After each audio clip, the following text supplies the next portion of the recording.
There's something called bank-owned life insurance. And so they take their reserves and they put a percentage of those reserves into cash value insurance plans.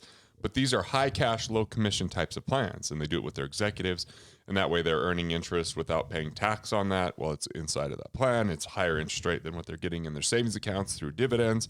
And so the concept here is, how can you create a minimum guaranteed interest rate? How can you have access to your money before 59.5 with zero penalty? As a matter of fact, get access to that money very quickly, right? Yeah. How can you add a multitude of benefits that if you became disabled, the payments would still happen into this cash plan without you making that payment after 6 months? Or if you needed to go to a long-term care facility in your later ages, that you could tap into the death benefit while you're alive, not just after you're dead.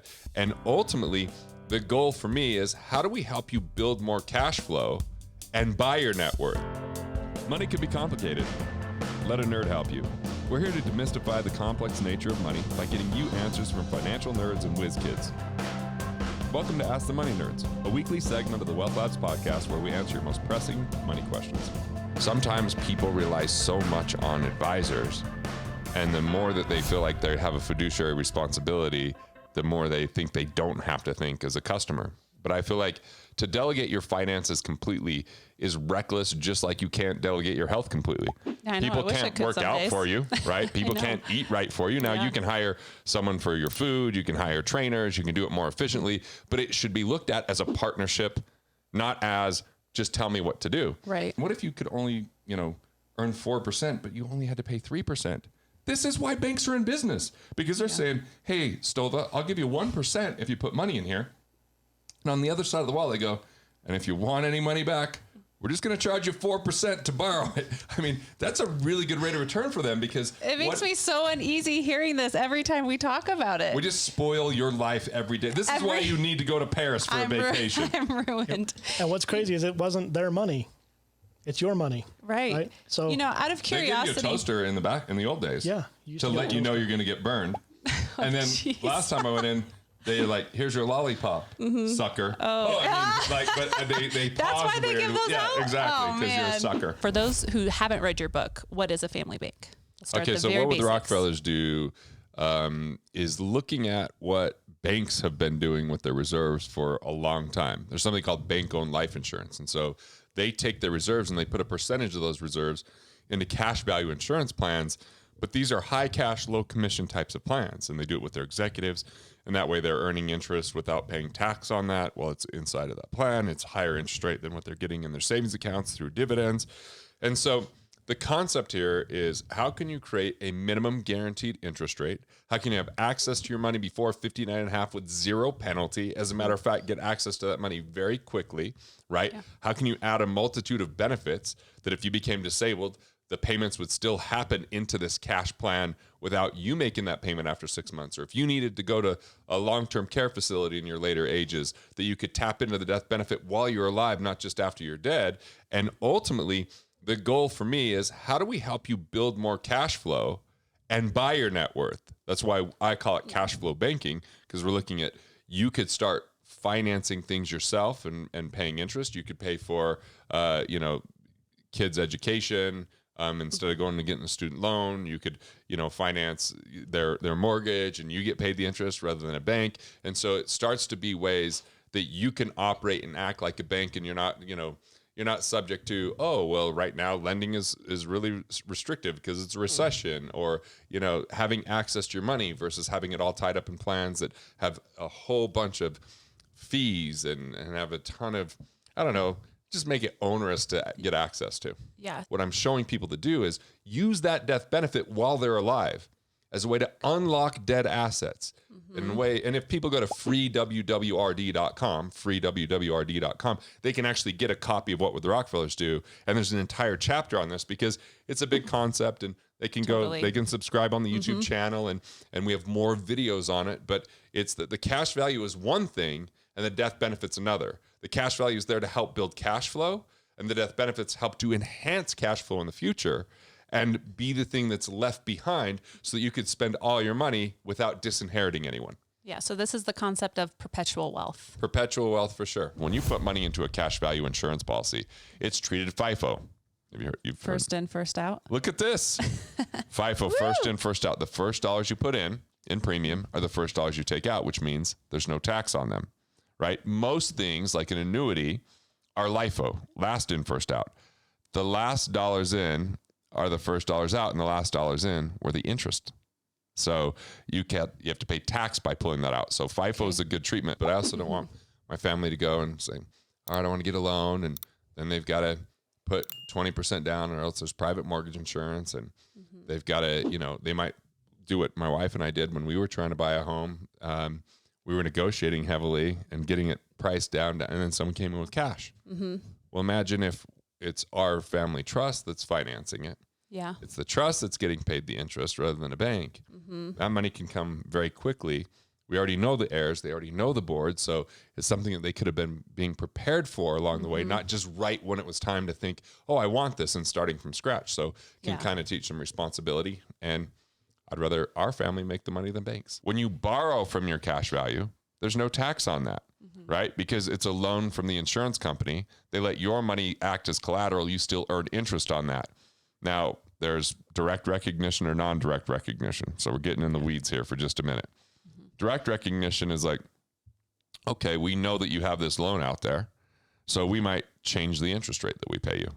So that could actually impact you and maybe even create a spread, right? Where you're paying a little bit more than you're earning.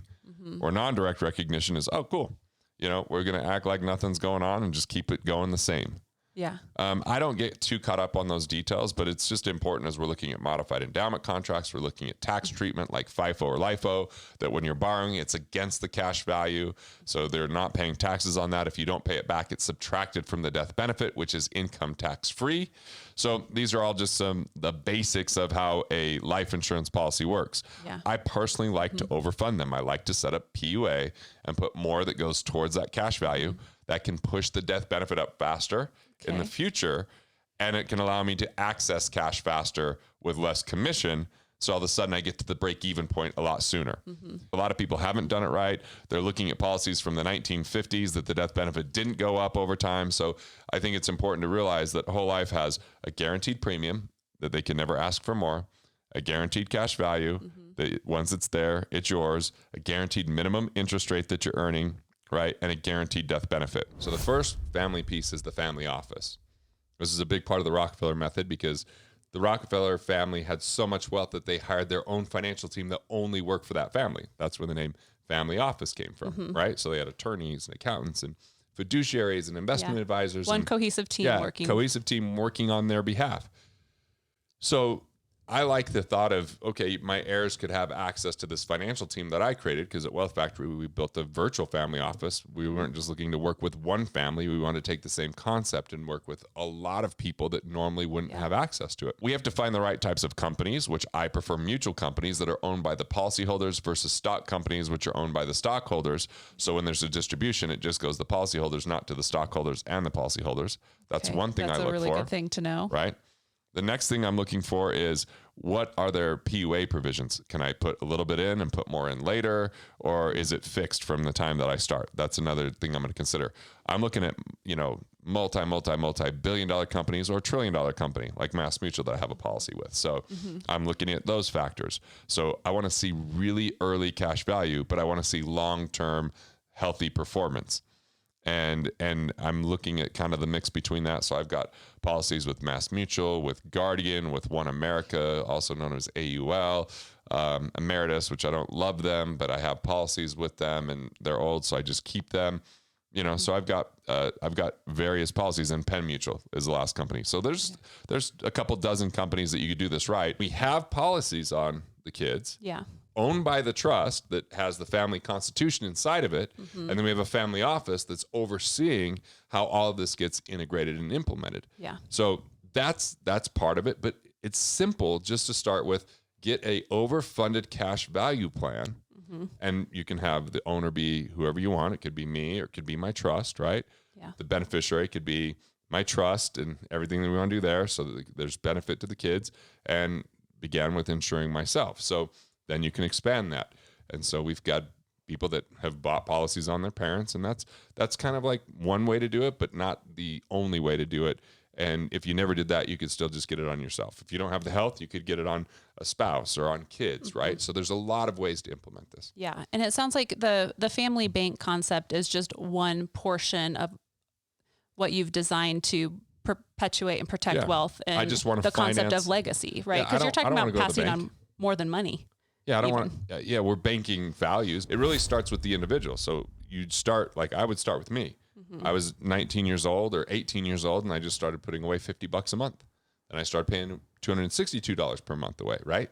And then I just kept doing more and more as I increased my income. So it began with me. Then when I got married, we got, policy on Carrie, my wife, and then now we have policies on the kids. And I sat down with my parents. It took me a long time to convince my mom on the whole concept of what we're doing, but now she's bought into it. So a lot of it has to do with education and conversation, but leading by example is by far the biggest way, and progress over perfection. It doesn't matter how much you put away, it just matters that you're doing something. Can a policy be jump started at the beginning with a lump sum and then monthly premiums thereafter? Yeah, there's something called single premium life insurance. The problem is single premium immediately does something called MECing, MEC, modified endowment contract. Have you heard me talk about this before? I haven't heard you talk Look about at MECing. this. We're just going to teach Stolba I'm learning right while we along do this. with everyone. Here we go. So a MEC means that it's going to be treated more like an annuity almost. Like you put so much money in it that corridor between your cash value and your death benefit has been crossed. See, in the late 70s, E.F. Hutton kind of really created universal life. And it was a way to take advantage of really high interest rates at the time. And they wanted to put it in insurance where there was this kind of tax benefit. Well, they would stuff so much cash in there, the government was kind of like, well, we need to put some type of limit on that. And that's the modified endowment contract. So if you do a one-time premium, it's probably going to be a modified endowment contract. But you can do a lump sum up to that level. Okay. And then there's something called PUA or paid up additions. Paid up additions. Yep. You can put extra cash above and beyond the base, the base policy. And that goes up to that modified endowment contract. But typically, if you max that out from day one, you're kind of paid up after 7 years. It's called a 7-pay test. Okay, so let's go back to Lee's question about how do you start getting your family on board? So if he wants to take this concept that you just described, how does he begin recruiting family members to be a part of it? So and does he need to? So this is crazy. 2 days ago, I'm walking the streets of Antigua, Guatemala, and someone I met, I don't know how many years ago, but definitely right when Killing Sacred Cows came out before he's even published. His name's Pablo, and he's a chef, and he's just driving by on the streets of Antigua. He's like, Garrett, and he tells me that his parents were like, hey, we're reading this amazing book. It's called What Would the Rockefellers Do? Whoa. And he never, and so obviously something like that, free WWRD, is you can actually have them take a look and take a peek. Sometimes I find with family, it's best for them to hear outside of the family that it's a good idea than inside of the family. When is a person or a family unit ready to initiate a family bank? You said just when you were a single. Yeah, because I was single. When you put away some cash, you just start. Just get that overfunded policy so that you're getting in the habit. So you're building up some savings and liquidity.